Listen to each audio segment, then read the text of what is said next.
wonder sometimes what came first, the bland, uninspiring color choices, or the inability to find a mate.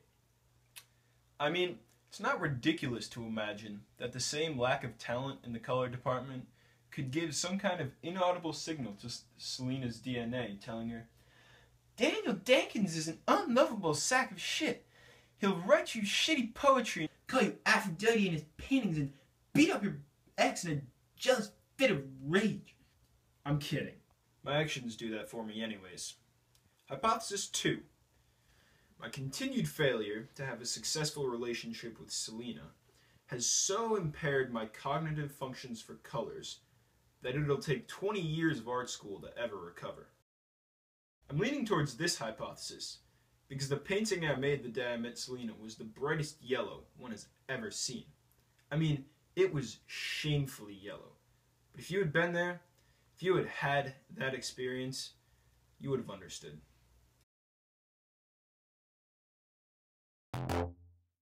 So here I was at this art gallery I had frequented since I was a small child called the Vessel Gallery. It was nothing too extravagant and nothing out of the ordinary from the outside. But then whenever you stepped into this building, one's imagination would just explode. I entered the gallery, and I'm super enticed by these rather meticulously made paper creatures they just put up on the gallery wall. Then, I saw her for the very first time. She was gorgeous, and so mesmerizing. I was nervous as all hell to talk to her. Secretly, I wished to myself she'd initiate the conversation, and before I could finish the thought... Lord Ranger of the Art Gallery, what be your name? Daniel. Dankins. How did I do? Pretty phenomenally, indeed, if you ask me. Do you like the Smiths? In a matter of only 2 hours, I felt things for her I thought only reserved for trashy romance novels. It was like a genie had granted a lifelong wish and longing. Everything I hated about myself in the world had just become redeemed. All my hopes and desires gone from selfish to holy quests bestowed on me. Yes! Yes! Yes! Yes! Yes! Yes! Ignorance is bliss.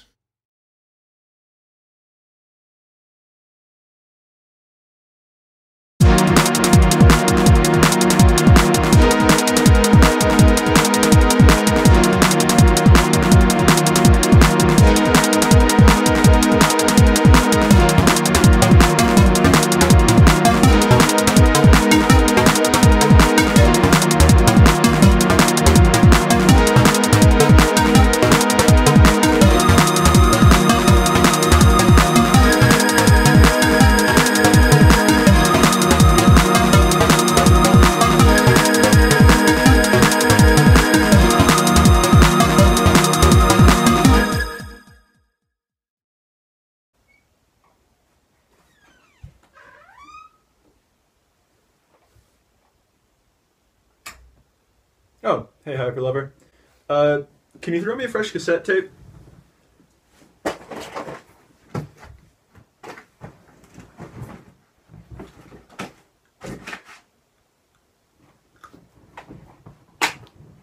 Thanks.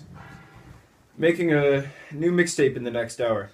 Something that'll throw me even further into the pit of despair. That produces good writing. You're probably wondering who the fuck Hyperlover is. Hyperlover is a 6'1" former spacebard from a city called Xerex I met a lot of months ago. His ship had just crashed in a field after being on a 2-decade-long bender on some kind of space heroin, whilst repeatedly having to repair his dead wife's body for copulating. Cheerful way to spend the worst span of The Simpsons. He came up to me somehow, knowing I was the only life form that would be willing to take him home, even though fear was my immediate reaction, and explained his situation. Apparently, alongside the dead wife problems and the space heroin, he was the last surviving soul from his galaxy, which had recently been exploded by a space bomb by their tyrannical ruler named Horgal.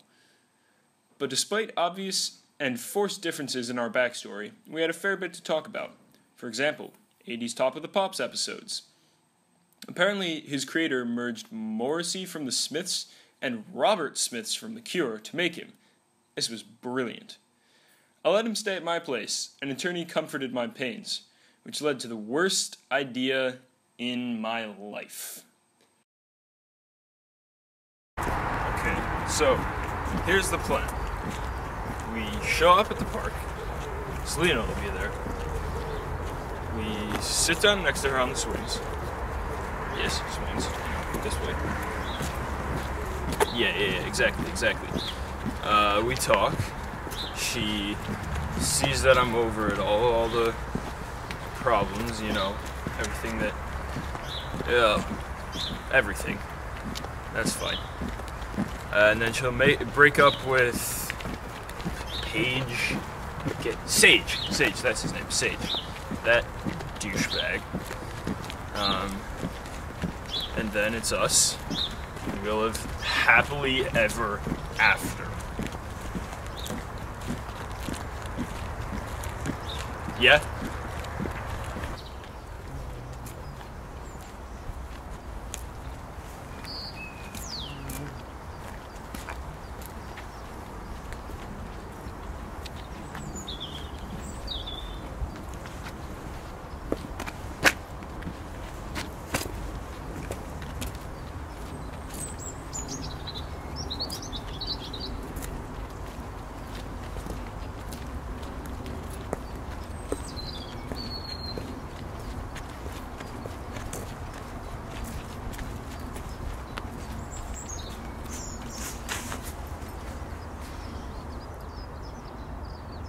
What if the goddess of your moon and your sun, what if your almighty goddess of the stars and the moon doesn't want you?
Oh, sorry. I must have called the wrong number.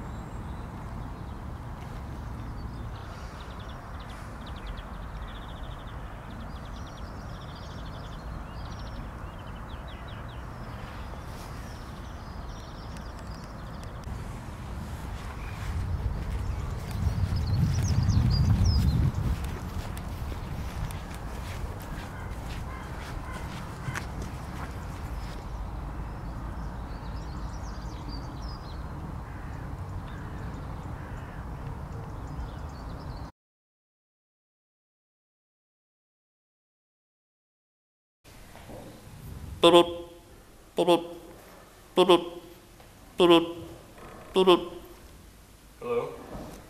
Hi, is this Daniel Dinkins of the new comic Duxius Outseaters? Yes, that is me. Who's calling? Oh, I'm one of the editor-in-chief for, Green Public. Ah, sir, I've been expecting your call. Did you receive my manuscript then? I did receive the manuscript. You know, I had to go through about a, open our first comics thing, and we got about 3 going in. It's quite exciting.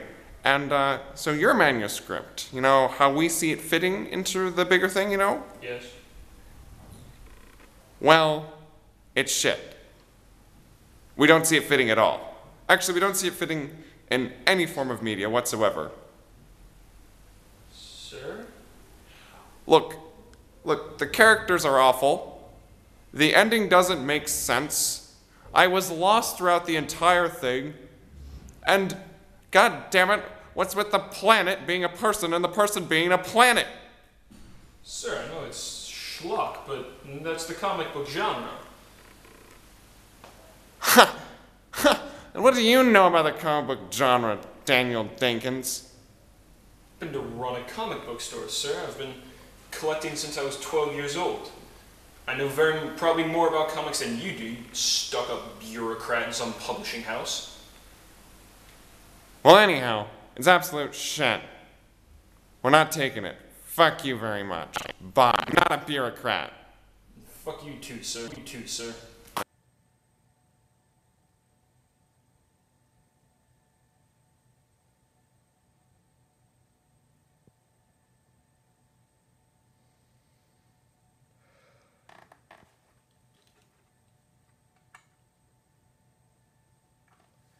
Give me a break. Just give me a fucking break. Action.